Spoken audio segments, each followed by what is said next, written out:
시청자 여러분 안녕하십니까? 조선미디어 특별기획 G20 인서울 2010 시간입니다. 마침내 G20 주간이 시작됐습니다. 이번 주 11일부터 G20 정상회의가 이틀간의 일정으로 열리고 앞서 10일 세계의 재계 거물들이 참석하는 G20 비즈니스 서밋이 시작됩니다. 세계는 서울 G20이 글로벌 환율 전쟁을 수습하고 새로운 국제 경제 질서의 발판을 만들 수 있을지 주목하고 있습니다. 첫 순서입니다. 세계 경제계 별들의 잔치인 비즈니스 서밋이 이틀 앞으로 다가왔습니다. 처음으로 열리는 행사인 만큼 여기서 논의돼 G20에 상정될 의견들에 관심이 집중되고 있는데요. CEO 초청이나 의제 선정 등을 진두지휘하며 리더십을 발휘한 서울 비즈니스 서밋 집행위원회 오영호 위원장을 만났습니다. 오 위원장은 그동안 굵직굵직한 국제 행사를 치러낸 경험과 노하우를 이번 비즈니스 서밋에 모두 쏟아냈고 개막 카운트다운에 들어간 한 달 전부터는 전 직원과 함께 새벽 4시 퇴근, 아침 9시 출근이라는 강행군을 벌이고 있다고 하는데요. 유례없는 민관 공조 포럼에 대한 감회와 전망을 지금부터 들어보시죠. 위원장님 안녕하십니까? 네, 안녕하세요.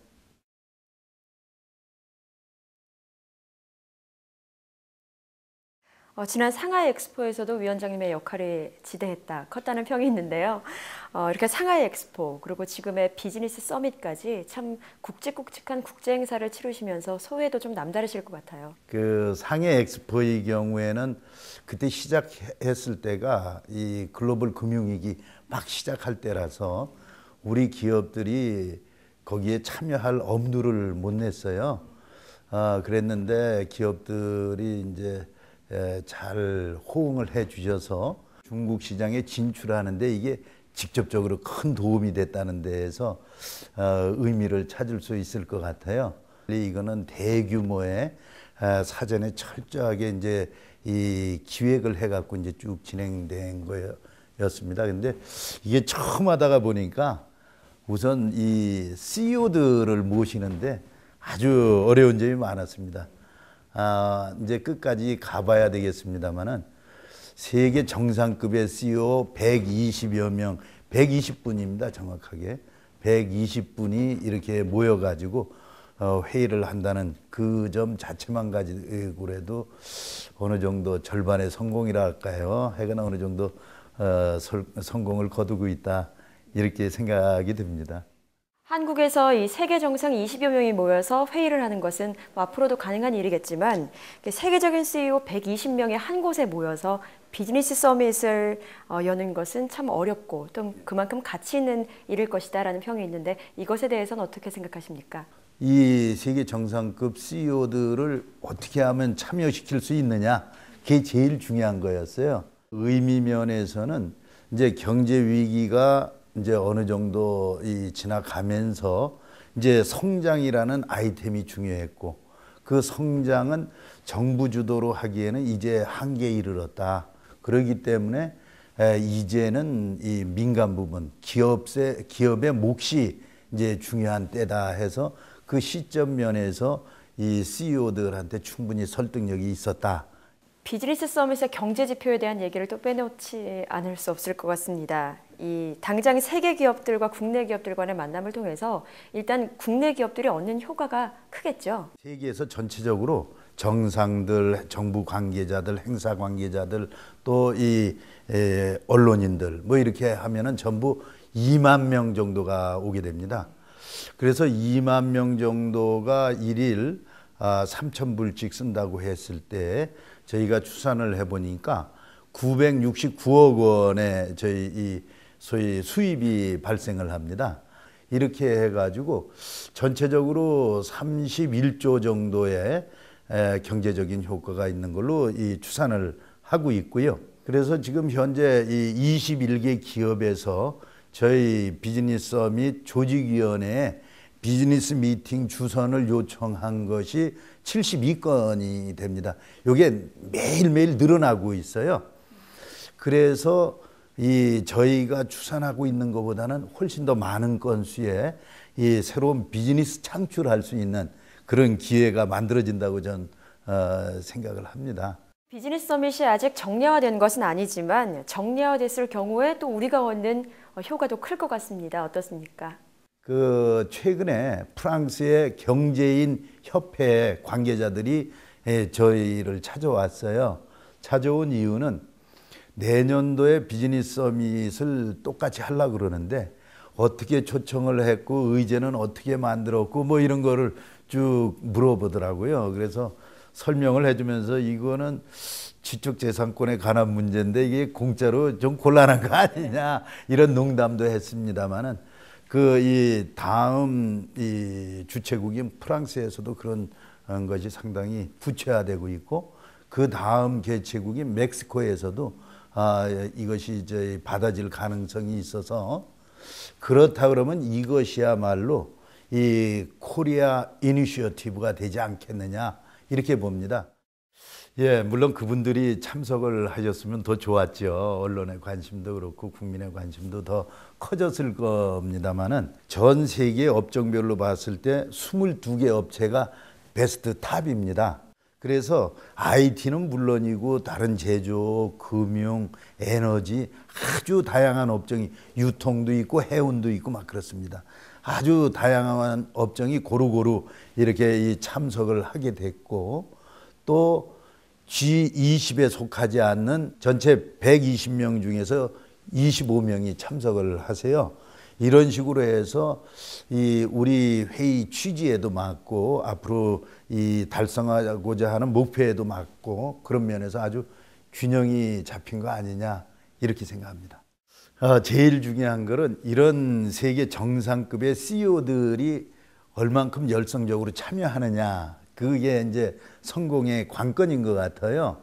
또 그게 실질적으로 각국의 정책에서 시행되는 게 중요하다고 봅니다. 그것이 앞으로 이제 이 승패를 좌우하게 될 것이고 또 그러한 것을 팔로우업 할 수 있는 그런 메커니즘 만드는 것도 아주 중요할 것 같아요. 네, 바쁘신 와중에 시간 내주셔서 감사합니다. 네, 감사합니다. 다음은 비즈니스 서밋 의제 점검 순서입니다. 그 세 번째로 기업의 사회적 책임 분과에 대해 알아보겠습니다. 특히 이번 비즈니스 서밋은 다보스 포럼이나 보아우 포럼 등 기존 경제 포럼에서 논의하지 않았던 기업의 사회적 책임이 주요 의제로 채택돼 눈길을 끌고 있는데요. 기업의 사회적 책임 분과 토론에선 지속 가능한 경영의 핵심으로 떠오르고 있는 기업의 윤리 경영과 사회적 책임 등이 심도 있게 논의될 전망입니다.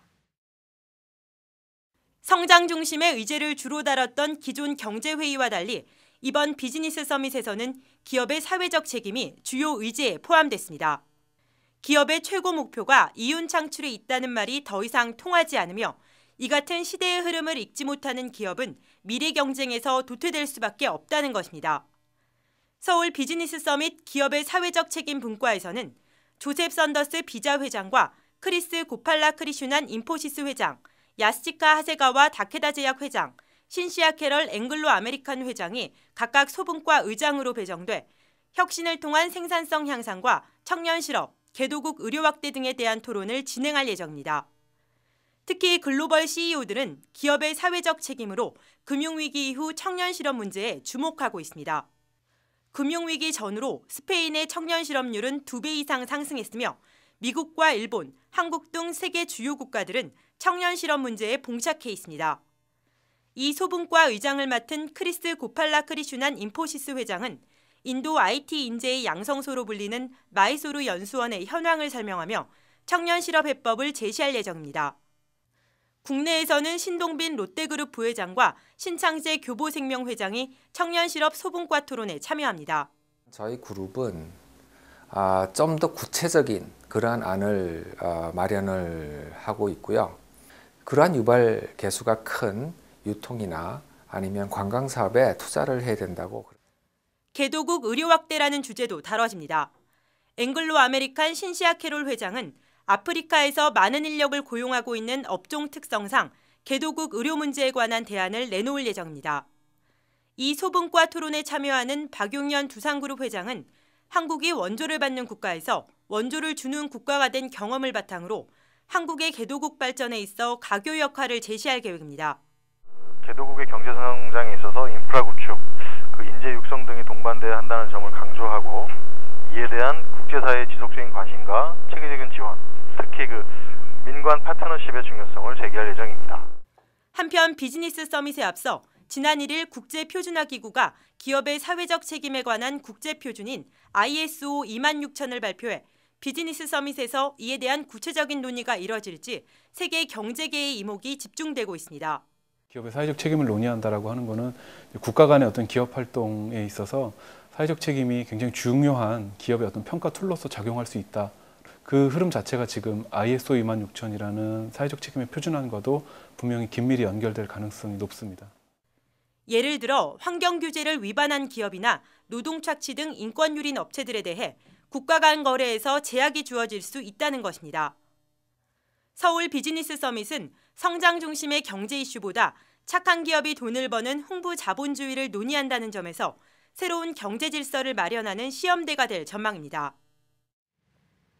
지난 주말 국제통화기금 IMF 역사 65년 만에 지분 순위의 대변동이 이루어졌습니다. 중국이 미국, 일본에 이어 세계 3위로 올라섰고 프랑스와 독일은 발언권이 줄어들게 됐습니다. 우리나라도 18위에서 16위로 올라서게 됐습니다. 국제통화기금 IMF에서 우리나라의 지분율이 1.8%로 높아지게 됐습니다. 이에 따라 IMF 전체 187개 회원국 가운데 우리나라의 발언권 순위는 기존 18위에서 16위로 올라서게 됐습니다. 중국은 지분율이 4.0%에서 6.39%로 대폭 늘면서 발언권도 6위에서 3위로 뛰어올랐습니다. 미국, 일본에 이어 세계 경제에서 세 번째로 발언권이 센 나라가 된 것입니다. IMF는 미국 워싱턴에서 집행이사회를 열고 이 같은 내용의 IMF 개혁안을 의결했습니다. 지난달 경주에서 열린 G20 재무장관 중앙은행 총재회의에서 합의한 선진국의 보유지분 6% 신흥국 이전 결정을 그대로 받아들인 것입니다. 이에 따라 IMF 이사회 구성에서도 신흥국의 자릿수가 늘어나게 됐습니다. 현행대로 24명을 유지하되 근본 코테어 계획이 발효된 이후 최초로 진행되는 이사 선출, 현재는 2012년 말로 예상하고 있습니다. 이때는 2명의 선진 유럽 이사 수를 축소하여 그 2명의 자리를 신흥 개도국으로 이전하기로 했습니다.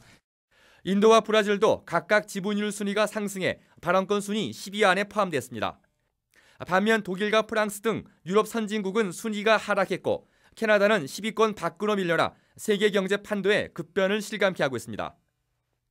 이번 IMF 개혁안 합의를 둘러싼 후일담도 하나둘 소개되고 있습니다. 정부 고위 관계자에 따르면 지난 2월 인천 송도에서 열린 재무차관회의 당시 각국 대표단은 고성을 주고받을 정도로 첨예하게 대립해 우리나라가 여러 차례 중재에 나섰던 것으로 전해졌습니다. 하지만 이후에도 진전이 없자 우리나라는 의장 자격으로 중국, 인도 등 이른바 브릭스 국가가 IMF 지분 10위 안에 들어가고 중국이 3위가 되어야 한다는 내용의 지분 중재안을 지난달 IMF에 제출한 것으로 알려졌습니다. 결국 지난달 경주 G20 회의에서는 우리나라가 제시한 안을 기준으로 폐막 직전까지 주요 국가 내 비공식 협의를 거쳐 역사적인 IMF 개혁안을 이끌어내게 됐습니다.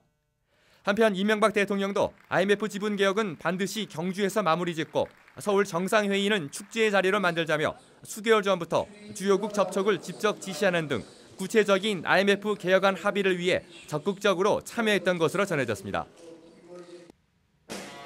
G20 정상회의 자리 배치는 국제사회에 대한 의장국의 철학과 배려가 담겨 있다고 하는데요. 끝까지 비밀에 붙여질 것이라던 서울 G20 정상회의 자리 배치가 윤곽을 드러냈습니다. 원탁 정가운데 의장국인 한국의 이명박 대통령이 앉고 오른쪽 옆자리에는 데이비드 캐머런 영국 총리가, 왼쪽 옆으로는 니콜라 사르코지 프랑스 대통령이 앉는 것으로 최종 결정됐습니다. 서울 G20 정상회의는 오늘부터 열린 재무차관회의를 시작으로 사실상 역사적인 막이 올랐습니다. 우리나라가 세계 경제와 역사의 중심에 서는 전례 없는 일주일인 것입니다. 단순한 환율 중재를 넘어 21세기 새로운 경제 질서 창출의 이정표로 서울 합의가 도출될 수 있길 바랍니다. 시청해 주셔서 고맙습니다. 저는 내일 다시 찾아뵙겠습니다.